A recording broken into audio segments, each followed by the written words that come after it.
Bonjour à tous. On se retrouve pour un deck profile. Ça fait longtemps que j'en avais pas fait. J'avais envie d'en faire un. Voilà. Donc hier, il y avait un local. Je termine en 2-2. Les deux victoires, moi, j'ai joué comme il fallait.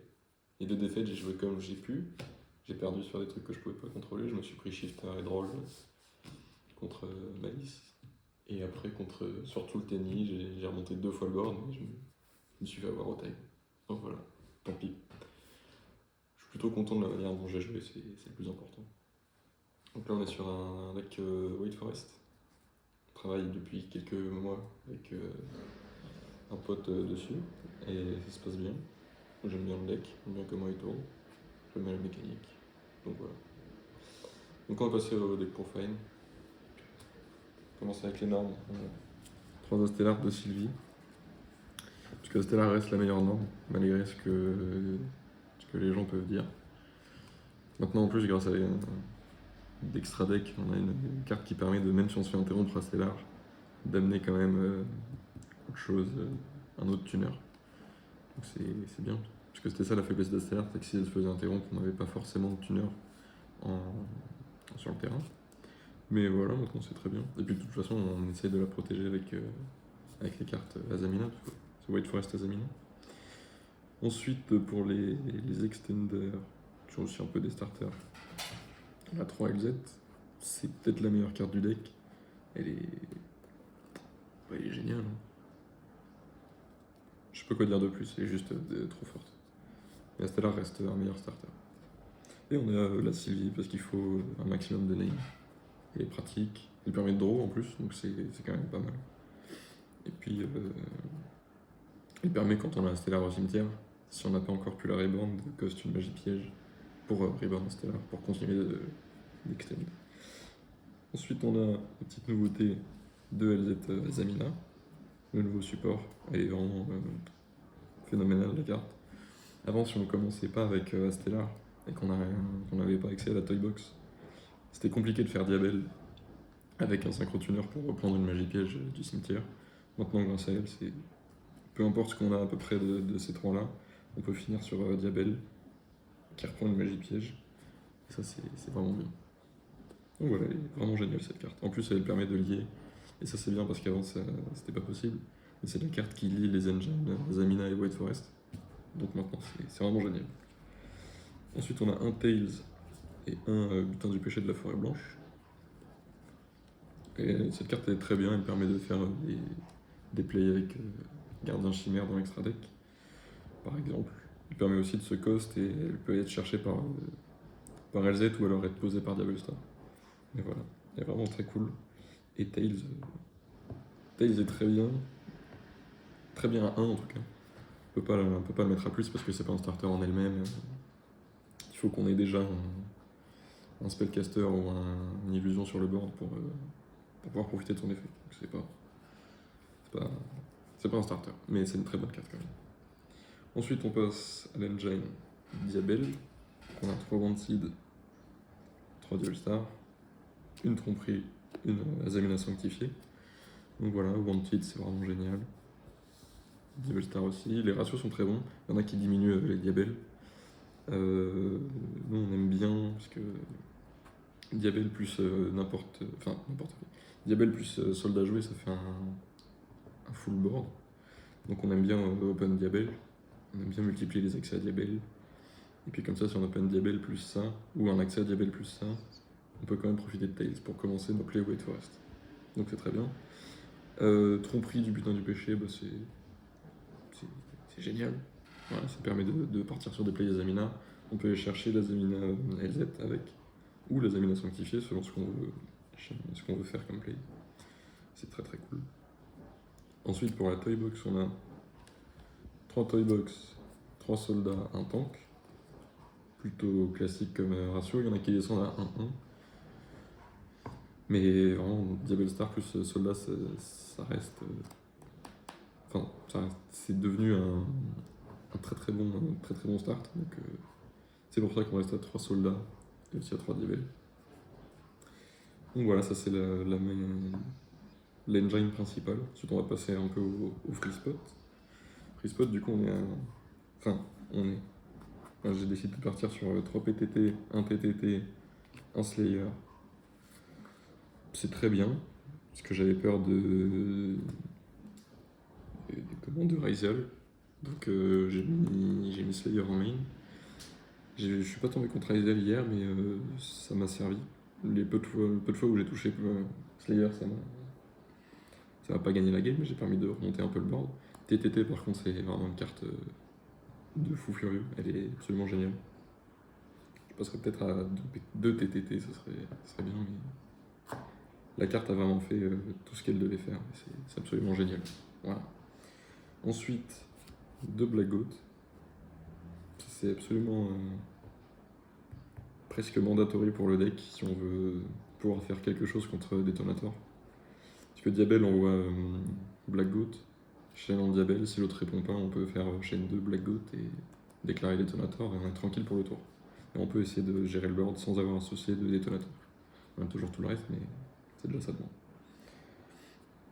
Ensuite, 3ème perm, parce que ça peut être et un board breaker et une bonne carte de go first à 7, et en plus c'est une magie piège qu'on peut cost avec toutes les cartes ici, donc c'est très bien.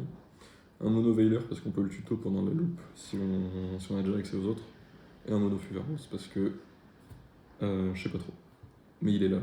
Ça permet de jouer à peu près le deck à 39. C'est très bien. Donc voilà, pour le main, on est 40 cartes. Je ne me suis pas trompé, sinon j'ai triché. Normalement, à 40. On va passer à l'extra, juste après.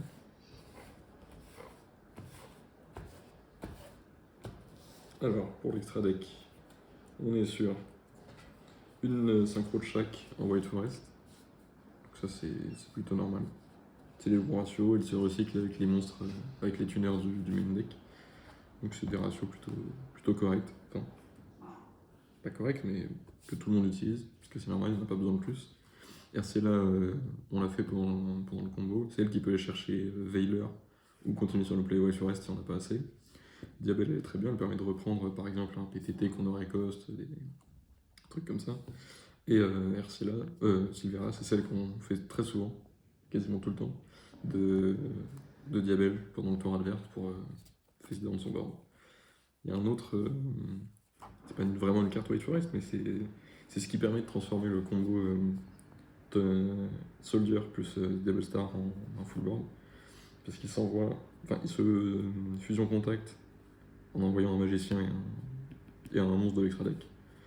Donc on envoie n'importe quel monstre Zamina, plus Devil Star, et ça fait un accès à un tuner alors qu'on n'en avait pas avant. Donc voilà.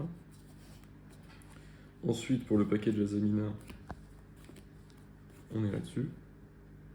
La Sainte Azamina, elle est vraiment cool, même si elle est assez gourmande, on va dire, en ressources, parce qu'il faut claquer quand même 2 c'est une full spoil, et il n'y en a que 3 dans le main deck, donc c'est pas très... C'est pas souvent qu'on peut la faire, mais quand on peut la faire, c'est très bien. Sol, il est super bien pour le go second. Il envoie une carte contrôlée par l'adversaire au cimetière, sans détruire. Ça cible, mais c'est vraiment très bien. Sylvia, bah, c'est une mini-gate. Murcielago, ça permet de combo, d'aller chercher soit une magie piège à Zamina, soit une magie piège... Enfin, une magie piège butin du péché, et quand elle est détruite, elle peut chercher une magie piège à Zamina. Donc voilà. Package plutôt classique, même si la Sainte Azamina doit jouer par tout le monde. Elle est bien. Ensuite, on a un package Dragoon. Voilà, toujours, ça reste le meilleur truc à faire, je pense. À part... enfin, en dehors de Diabel, ça reste le meilleur truc à faire, meilleur body sur le handboard. Donc voilà, c'est très bien. Ensuite, on a une SP, parce que c'est SP, c'est très bien. On garde un chimère pour le faire depuis la magie rapide, qui permet de draw 1, PT2 ou inversement. C'est vraiment très cool. L'ange du chaos, il est mandatory dans le deck. C'est génial. J'en rejouerais 2 si j'avais pas le dernier monstre en extra. Mais vraiment, il remonte des boards à lui tout seul. Il y a des decks qui ont simplement pas d'out à Chaos Angel. Et c'est génial. Et ensuite, un agrégateur pour envoyer avec Slayer, évidemment. Donc voilà pour l'Extra Deck. Je suis très content, ça a bien marché. Même si je suis pas tombé sur Axial, donc l'agrégateur ne servait à rien, c'est pas très grave. Ensuite pour le side, donc on est sur... J'avais accès qu'à un Mulcharming House, donc je l'ai mis quand même pour contrer Malice. J'ai pas eu l'occasion de le rentrer, parce que les 2 fois où j'ai go first contre Malice, j'ai perdu instantanément. Pas très grave. Ça reste quand même une très bonne carte, même contre la méta en général. 3 Lancea. Je suis de plus en plus mitigé sur Lancea. Je sais pas si c'est mieux ça ou Chaos Center. Parce que Chaos Center permet de... Comment dire? Ouais, elle reste pendant plusieurs tours. Donc Lancea, c'est juste un tour. Si on n'a pas de play pendant le tour d'après, on a un peu gâché un tour. Alors que Chaos Center reste là et ça rend bien. Elle protège aussi des bestiaux, etc. Donc voilà. 3 Nibiru. Je l'ai pas rentré, mais si j'avais pu le rentrer, il m'aurait sûrement servi. 3 droplets pour casser des boards ou en go first. Ça dépend. Mais c'est une très bonne carte. Il permet aussi d'envoyer des toys ou Black Goat contre Axial, donc c'est génial. Ensuite 3 super polis plus Blue Dragon. Parce qu'on a déjà Chorozo dans le main deck, enfin dans le main extra deck, qui est en soi une target à super poli.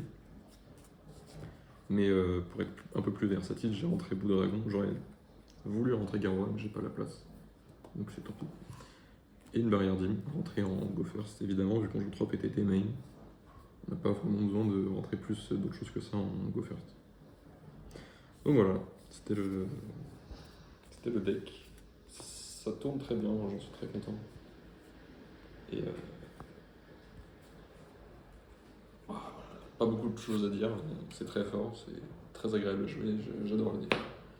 Donc voilà, merci à Guilain, à qui je build, et voilà, à la prochaine.